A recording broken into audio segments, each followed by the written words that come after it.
নবী সাল্লাল্লাহু আলাইহি সাল্লাম আবু তালিবকে কালেমা পড়াবার জন্য কি পরিমাণ কাঁদছে, চেষ্টা করছে। শেষ মুহূর্তে বলছে, চাচা চাচা কালেমাটা পড়েন না। চাচা বলছে, না, মানুষের কাছে বেইজ্জতি হব, পড়বো না, মানুষ লজ্জা দিবে। আল্লাহ নবী সাল্লাল্লাহু আলাইহি সাল্লাম বলছে, কানে কানে বলেন, আমি কাউকে শোনাবো না, আমি শুধু হাসরের মাঠে বলবো, মৃত্যু পর্যন্ত চাচা ওয়াদা দিলাম জগৎবাসীকে শোনাবো না আপনি ঈমান আনছিলেন, কানে কানে কোন। আবু তালেব বলছে, না, কানে কানেও বলবো। এবার নবী বলে চোখের পানি ফেলতে ফেলতে, চাচা এমনও কইতেন না তো, ঠিক আছে চাচা, আমি কালেমাটা পড়ি, আপনি শুধু ঠোঁটটা নাড়েন,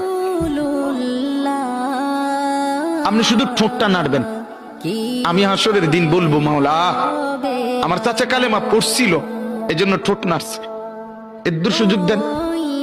চাচা বলছে, না।